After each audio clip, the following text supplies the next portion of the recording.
Salam alaikum. Bonjour mes chers élèves. J'espère que vous allez bien.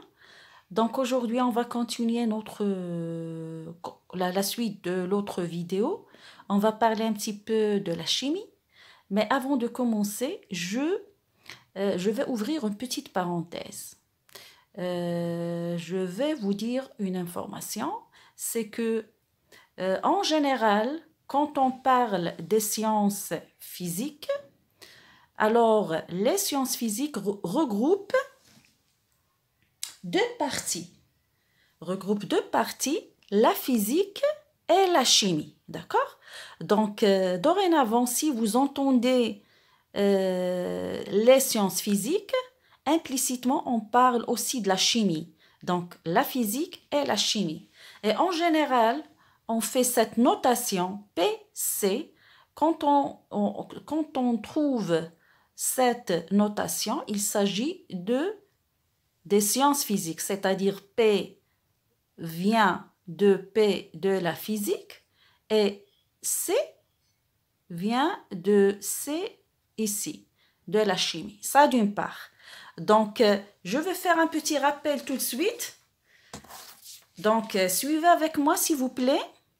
Donc, les sciences physiques, ça c'est un petit rappel. Les sciences physiques, c'est-à-dire je parle de la physique et de la chimie, sont basées sur des expériences réalisées en classe par les élèves lorsque cela est possible. Ça d'une part. D'autre part, l'objectif des sciences physiques est de mieux comprendre le monde qui nous entoure. D'accord? Donc, commençons. Comme d'habitude, j'ai tracé un organigramme. Le voilà. Donc, suivez avec moi, s'il vous plaît. Donc, je commence par là. Voilà, la chimie. Donc, la chimie, comme ça. La chimie, elle permet d'expliquer un très grand nombre de phénomènes et tout comme la physique, elle est omniprésente dans notre quotidien et dans la vie de laboratoire. La chimie est la science des transformations, c'est-à-dire la chimie est une science de la nature qui étudie on parle de la chimie ou bien de cette science de chimie, la matière et ses transformations. Donc, quand vous voyez là, ces deux termes existent quand on parle de la chimie. Donc, la chimie, elle étudie la matière et ses transformations. Un phénomène chimique, quand on entend un phénomène chimique, correspond à un changement de composition de la matière. Donc, quand la matière, sa composition change, on dit qu'on est face à un phénomène chimique. Je donne des exemples très simples. La chimie explique comment rendre invisible l'encre d'un stylo. Bien sûr, vous connaissez tous qu'est-ce que c'est que l'encre d'un stylo. Donc, à l'aide de la chimie ou bien grâce à la chimie, il devient invisible. En effet, comment? En effet, l'effaceur d'encre contient une matière. Voilà, on parle de la matière. Contient une matière capable de transformer. Vous voyez là? Les transformations. Contient une matière capable de transformer par une réaction le colorant de l'encre en une matière incolore. Donc, comme vous voyez là, il y a une transformation. Un autre exemple. La chimie permet aussi de comprendre la formation de rouille à Sada. D'accord? Un autre exemple. Pourquoi le sirop de menthe est vert? Donc, Qui va répondre à cette question? Bien sûr, la chimie. Le quatrième exemple, d'où viennent les bulles des boissons pétillantes? Voilà une autre question que la chimie va s'en charger. Donc, autant de questions dont les réponses sont apportées par la chimie. D'accord? Donc, ça d'une part. Je continue. Donc, suivez avec moi ici. Dans l'autre partie, ici. Voilà. Voilà. Donc, suivez avec moi. Donc, je donne un petit peu, ou bien je vais donner une autre définition de la chimie. C'est un immense jeu. C'est comme si on est face à un grand jeu, l'u'ba, de construction, dans lequel on peut extraire des pièces de maillons, halaqat fi silsila, on peut les extraire ou bien des pièces ou bien des maillons, et en reconstituer d'autres, c'est-à-dire la transformation de la matière. Bien sûr, c'est comme un jeu, donc la chimie, elle est vraiment très attirante et très agréable. Généralement, dans la chimie, on distingue 3 grands types d'opérations. Bien sûr, ces opérations sont effectuées par la chimie. Donc, il y a 3 grands types d'opérations effectuées par la chimie. Donc, le premier type, c'est extraire. Donc, concentrez-vous avec moi sur ce terme. Il y a extraire, reproduire et créer. Commençons par extraire. Extraire des espèces chimiques naturelles. Donc, grâce à la chimie, on peut effectuer cette opération, extraire des espèces chimiques naturelles à partir du monde végétal, animal ou minéral. Par exemple, les parfums.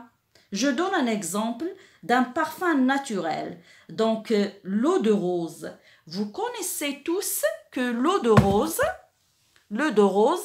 est une eau parfumante. Donc, comment fabriquer cette eau de rose? On peut tout simplement apporter 2 poignées de pétales de rose.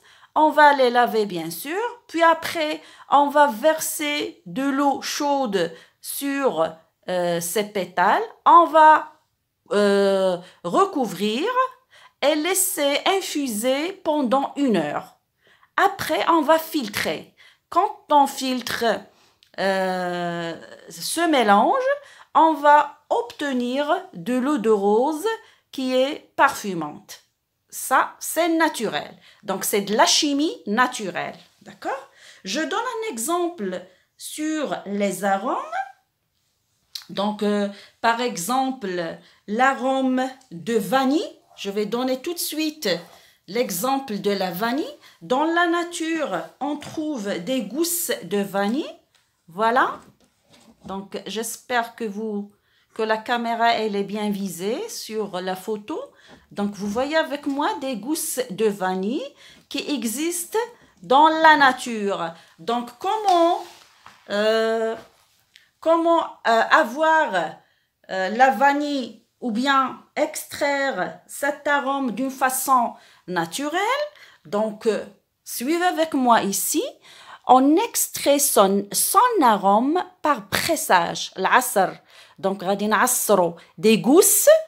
Donc, des gousses, j'ai montré tout à l'heure les gousses de vanille. Donc, qu'est-ce qui va se passer? Une résine visqueuse, ainsi obtenue, apportera un véritable goût de vanille. Donc là, naturellement, on a préparé ou bien fabriqué l'arôme de vanille. D'accord? Donc, je donne un exemple concernant quoi? Concernant, voilà, ici, on est là. Les métaux, par exemple, l'or, al-dahab. Donc, dahab, vous connaissez l'or, c'est un métal qu'on peut extraire de la nature. Voilà. Donc, le deuxième type d'opération, que peut effectuer la chimie? Reproduire.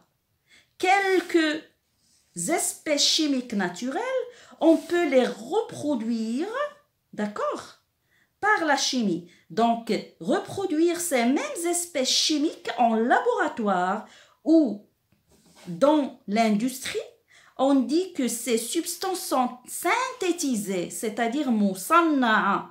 Par exemple, certains arômes. Donc, on peut avoir l'arôme de vanille synthétique. Donc, la vanille synthétique ou bien arôme synthétique de vanille, peut être obtenu. Comment cet arôme peut être obtenu? Par synthèse, en faisant réagir des espèces chimiques entre elles, tout simplement. Donc, voilà. Qu'est-ce que j'ai dit tout à l'heure? Il y a la vanille naturelle ou bien l'arôme de vanille naturelle et il y a quoi? La vanille ou bien l'arôme de vanille synthétique. Donc, il s'agit de quoi? D'une matière ou bien, oui, d'une substance qui existe déjà dans la nature. On peut la reproduire dans le laboratoire. On parle de quoi? D'une substance synthétique, c'est-à-dire musanna'a, quoi? En arabe. Voilà. Donc, voilà, je répète là, extraire, ici, reproduire. Et la dernière, ou bien le dernier type d'opération effectuée par la fameuse science de la chimie, c'est quoi? C'est créer, c'est-à-dire créer de nouvelles molécules, ou bien tout simplement de nouvelles substances, autres que celles existant dans la nature. On dit qu'elles sont artificielles. Par exemple, les matières plastiques, d'accord, les engrais, les médicaments. Je pense que c'est clair. J'ai oublié ici un autre exemple. J'ai parlé quoi? De certains arômes et j'ai donné l'exemple de l'arôme synthétique de vanille. Et il y a des parfums aussi qui sont synthétiques ou encore le caoutchouc synthétique. Il y a ce qu'on appelle le caoutchouc synthétique. Je vais en parler tout de suite à l'aide d'un autre organigramme. Donc, pour le caoutchouc, il y a le caoutchouc synthétique qu'on peut le fabriquer au laboratoire ou bien dans l'industrie, voilà. Et il y a le caoutchouc naturel qu'on peut trouver dans le tronc des arbres. Il y a un processus que je vais expliquer tout de suite comment avoir un caoutchouc naturel. D'accord? Donc, je passe rapidement à un autre organigramme concernant le caoutchouc. Donc, d'abord, je vais vous montrer une photo. Voilà des bottes. Voilà des bottes ici qui sont formées du caoutchouc. Donc, comme vous voyez là, le caoutchouc peut provenir de la transformation du latex de l'hévéa, c'est-à-dire un arbre qui s'appelle l'hévéa, contient une substance qui s'appelle latex. Je vais donner tout de suite la définition du latex. Ou il peut aussi provenir, c'est-à-dire le caoutchouc, peut être obtenu de façon synthétique, donc à l'aide des réactions chimiques. Donc, je vais expliquer tout de suite. Voilà. Pardon. Voilà. Donc, parlons un petit peu de caoutchouc naturel. D'abord, ce caoutchouc naturel est uniquement produit dans quelques pays et provient d'un liquide nommé latex. Donc, le latex, c'est un liquide, d'accord? Il est sous forme ou bien c'est une suspension de particules de caoutchouc dans l'eau. Donc, il est mélangé avec l'eau, ce latex, ce produit-là. D'où vient ce produit-là? Il est principalement extrait de l'écorce des arbres à caoutchouc. Il y a des arbres qui s'appellent hévéa, comme j'ai dit tout à l'heure. Donc, on extrait de l'écorce des arbres à caoutchouc le latex. Donc, ce processus s'appelle ou bien c'est un processus de saignée, c'est-à-dire le latex se récolte par saignée sur l'écorce du tronc de l'hévéa. Donc, si je vais expliquer en arabe, جذع الشجرة يجرح يعني تنجرحوه وتيخرج هاد le latex, هاد la substance هادي qui contient beaucoup de caoutchouc en suspension dans l'eau. Donc, je vais laisser Inch'Allah, dans la boîte de description le lien d'une très belle vidéo qui va montrer comment avoir le caoutchouc naturel. Donc là, je peux dire que ces arbres, ce sont des sources de caoutchouc qu'on peut dire c'est une source qui est végétale, car le caoutchouc provient des arbres qui s'appellent l'hévéa. Et bien sûr, le caoutchouc synthétique, on peut le reproduire, c'est-à-dire reproduire le même caoutchouc naturel, mais à l'aide des réactions, d'accord, à l'aide des réactions chimiques. Donc, s'il vous plaît, mes chers élèves, essayez de voir la vidéo que je vais laisser, Inch'Allah, son lien sur la boîte de description pour voir tout le processus, comment fabriquer le caoutchouc naturel à partir des arbres à caoutchouc. Donc, pour finir, je vais un petit peu parler du terme caoutchouc. Ce terme-là vient des mots indiens. Donc, voilà là, j'ai le cow. Voilà, le cow, c'est-à-dire le bois. Cow, c'est-à-dire c'est un terme, ou bien c'est un mot indien, c'est-à-dire le bois. Et chou, c'est-à-dire qui pleure. Donc, ce processus, le fait de faire saigner l'arbre, donc on dit qu'il y a le bois de l'arbre, bien sûr, qui pleure. Donc, il se forme, ou bien on extrait ce latex qui contient le caoutchouc. Donc, j'espère que cette vidéo vous plaira. Je vous laisse, mes chers élèves, et à la prochaine, Inch'Allah. Fi amanillah.